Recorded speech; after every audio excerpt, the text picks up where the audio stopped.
now on First Take. The AFC North has not looked like the juggernaut we expected. The Ravens remain top of the division despite their loss to the Bengals on Sunday. At 6-6 on the season, the Ravens hold the best chance to win the division at 61% according to our analytics. But the Bengals are kind of coming, it looks like. The Steelers are still tied with the Ravens there at the top. Do you think there are any true contenders in that division, in the AFC North, Damian Wood? Absolutely not. Absolutely not. I mean, listen, let's talk about the two teams at the top of the division, the Baltimore Ravens and the Pittsburgh Steelers. Did anyone watch Baltimore against Cincinnati? The fact that, first of all, Lamar Jackson's not healthy. No. Lamar Jackson is not healthy. When Lamar Jackson doesn't utilize his legs, that's a critical part to the Baltimore Ravens offense, okay? And when he's compromised, the whole team is compromised. On top of that, turn the ball over. And Joe Burrow being out for nine straight games, in his first game out, and comes out and shreds Baltimore's defense, I'm sorry. There's nothing I can do with Baltimore. And yesterday with Pittsburgh, you're playing at home. The Buffalo Bills are down 2 starting offensive tackles, and the Buffalo Bills ran roughshod all over your defense. Aaron Rodgers looks like an old man out there, doesn't have any weapons. I don't even know. Why did you even trade for DK Metcalf? DK Metcalf, it does nothing for Pittsburgh right now. And so when I look at both of these teams, contending for what? Contending to go to Cancun? Because that's the only thing that I'm seeing from either one of these organizations. No, there's nothing coming out of the AFC North. Damian DeCarr, you're wrong, brother. And I'm going to tell you why.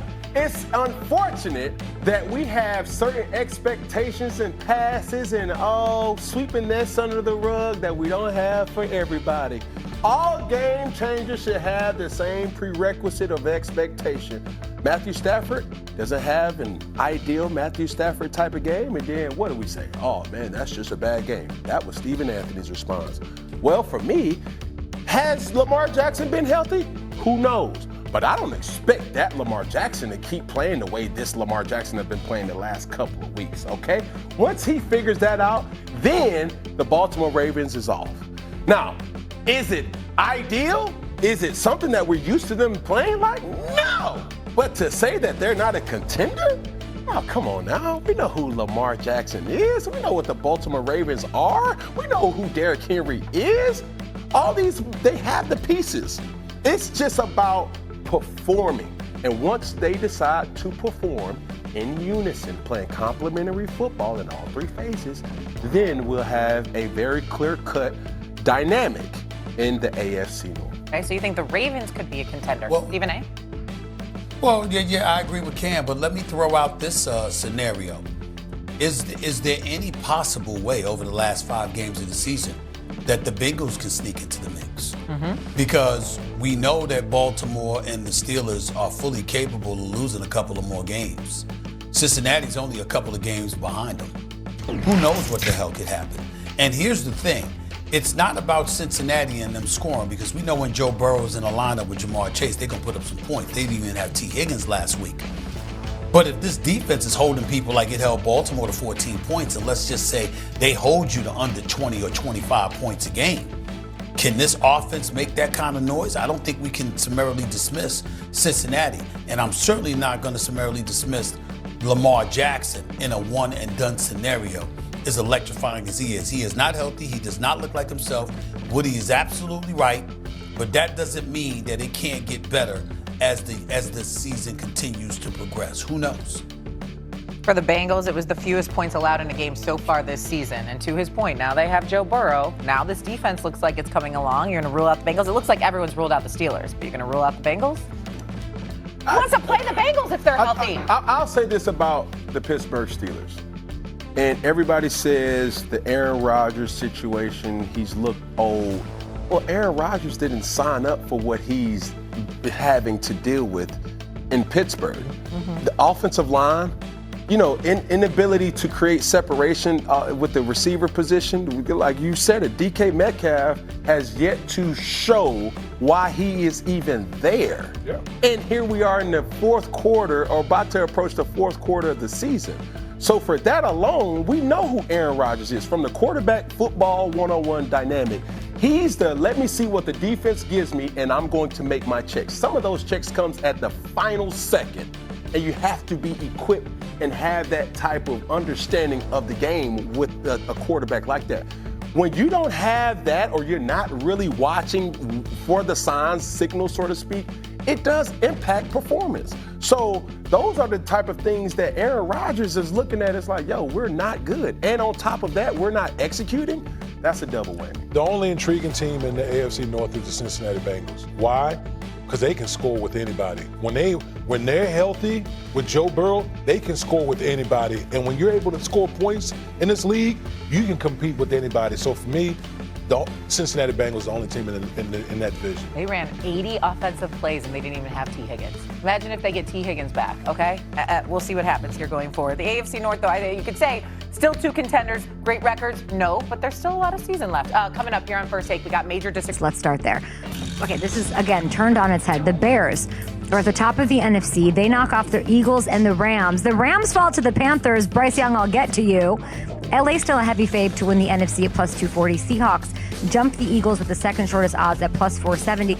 And the Niners have now won 3 straight games for the first time since 2023, and they're somehow still sitting in the 7 seed. That's insane. They're in the 7 seed at 9-4. What? They have a 2-game lead in the win column over Detroit, 3 in the win column over Dallas. That TNF game between Lions and Cowboys this week becomes a playoff situation with the way it has shaken out. Let's flip over to the silly AFC. I feel like this is like sacrilegious to be talking this way. I'm here at Arrowhead talking to it. This is what you got to do, Chiefs. You got to make it up the ranks here. The Broncos are in the number 1 seed spot, 10-2. After that dramatic win in overtime last night. I was passed out by the time it got there, but I saw the highlights this morning. The Pats get a chance to take the top spot back tonight with a win over the Giants, and the Jags take over the AFC South lead and move into the 3 seed. Texans 4 straight game back of the division with tiebreakers over Jacksonville and Indy. Exciting finish in that division. Let's get to the Bills here. I want to talk about Buffalo for a second. For a little wobbly to start. They can win the Super Bowl like this. I think Buffalo finally, somehow 12 weeks in, 13 weeks in, they have uncovered what they need to do and what they can do as a formula to make me think they can win a Super Bowl. They have me now, okay? And has it been perfect? No, but if you play this old school physical smash mouth football, I'm in. Let's take a look here. The Bills ran the ball 51 times. Do it again and again. Banged up O-line, doesn't matter. 32 of those were to James Cook, a stud, a best friend of the show. He was their leading receiver on the day. Keep doing that too. They drew up a bunch of stuff for Josh, design runs wise. Everything funneled through running backs and tight ends. 32 of Josh's yards were to receivers. 32. And they controlled the freaking ball for 42 minutes. It was unbelievable. It was absolutely perfect. And the second highest time of possession in all of Bills history happened yesterday. They were bullies out there. They were imposing their will. And their defense, by the way, we'll get to their defense. Joey Bosa made so many game-breaking plays. Christian Benford on these 2 interceptions. Very Stafford-y to 2014, 2015-y, vintagey Stafford. Hamilton's shaking his head. No, that's wrong. I think that's right. Let's see. This is a secondary that, they held Rodgers and Rudolph to 41.7% completions, the 3rd lowest mark of any team this season. And here we go. Not a coincidence this defense showed out when the offense was playing amazing, complimentary football, and they were on the field a lot. I loved it. I love this. It seems super obvious. So this morning I was racking my head and my team for what is a take here? What is a take here? Is this sustainable for an 18-game season? No, but is it from now to the end? Yeah. They can have success here if they play like this. And I feel my only takeaway I can give right now, because I don't know if I fully trust them. And those Bengals, I shouldn't say that so loud. The Bengals might be really good too. And you can't ever count out the Chiefs and the Broncos and company. But the Bills can win like this, and I like their chances. I feel more comfortable than I maybe ever had about the Bills under Josh Allen than I do right now. And by the way, they're getting the best odds of any AFC team to win the Super Bowl at plus 1,000. How are we on time here? We're okay? Okay. On the other side, who wants to win the AFC North? Bueller? Anyone want to win the AFC North? The Ravens back in first. This is so stupid. The Ravens, after the 4 takeaways, are in first place? What? They're they're heavy favorites too. Minus 230. Bengals, who's minus 230? Minus 200 the Ravens are. Okay, not minus 230. They're minus 200. Got it. Still heavy favorites. All the same, okay? If you're in Missouri, get to FanDuel Sportsbook right now because you got to put some money on the Bengals. I'm just telling you. I know, of course, put some on the Chiefs. Do what you need to do. I love that. Like, think where your heart is and manifest that. But the Bengals are suddenly 2 games back. I'm at the point where I just know they're going to do it. I was around the team. I was in Baltimore. I talked to Joe. I talked to Joe's parents. I talked to the entire defense. I talked to Turner. Since he currently owns the tiebreakers in hand over both teams, the defense has started playing better. Why are they playing better? Because they think they can win. It's that simple. They're like, oh, Joe's back. We can win now. Let's all of a sudden be the best team ever. Okay, Joseph.